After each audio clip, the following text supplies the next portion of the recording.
என்னுடைய பேர் வந்து பத்மாவதி. திருத்தேரி மன்றத்துடைய பணி வேலை நடந்துருந்தது. மன்றத்துக்கு விழாக்காக 7ஆம் தேதி நாங்கள் வச்சுட்டோம் டேட்டு. அப்போ விடாமல் மழை நிறைய பேஞ்சிட்டு இருந்ததுனால அம்மா எப்படியாவது எனக்கு விழாவை சிறப்பாக செய்யணும், நல்லா பண்ணணும் அப்படி சொல்லி நல்லா கேட்டுக்கிட்டு இருந்தேன் அம்மாண்ட.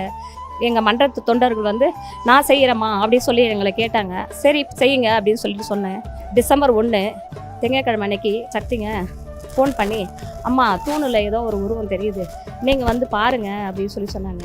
அம்மா கருவறை அம்மா உட்காந்துருக்காங்க. என்னால் பேச முடியல, எதுவும் சொல்ல முடியல. அப்படியே ஓடி வந்தேன். வந்து பார்த்தா அம்மாவுடைய உருவத்தையும் காட்சியும் பார்த்தோன்னே என் கண்ணும் கலங்குது. மழையிலேயே வந்துட்டு கொஞ்சம் பேர் நிறைய பேர் வந்து பார்த்தாங்க. பார்த்துட்டு சந்தோஷப்பட்டாங்க.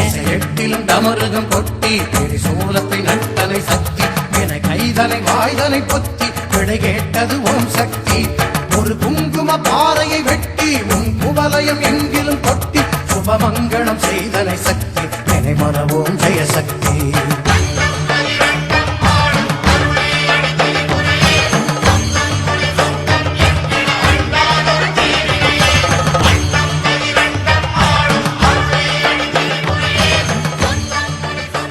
தொண்டை செய்யுங்க, நம்மளுக்கு கிடைக்கிற வாய்ப்பெல்லாம் பயன்படுத்திக்கங்க, தொண்டை செய்யுங்கன்னு அம்மா சொல்லியிருக்கு.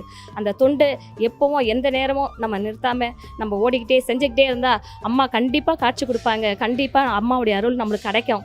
அதனால் சக்திங்களுக்கு எல்லாருக்கும் ஒன்று சொல்கிறேன், யாரும் எந்த இது சொன்னாலும் காதில் வாங்காதீங்க. உங்களுடைய தொண்டை செய்யுங்க, நம்மளுடைய கர்மாவை தீர்ப்போம். இந்த பிறவியில் நமக்கு கிடைச்ச வாய்ப்பை நம்ம பயன்படுத்திப்போம். எங்கள் மன்றம் வச்சு இப்போ தான் 15 வருஷம் ஆச்சு. இது 16ஆவது வருஷம்தான். அம்மாவுடைய மன்றம் இன்னைக்கு நல்லா சிறப்பாக நல்லா பேரும் புகழமாக வளர அளவுக்கு அம்மா எனக்கு அந்த ஒரு அருளை கொடுத்துருக்காங்க. அம்மாவுக்கு நிறைய நன்றி சொல்கிறேன் நான்.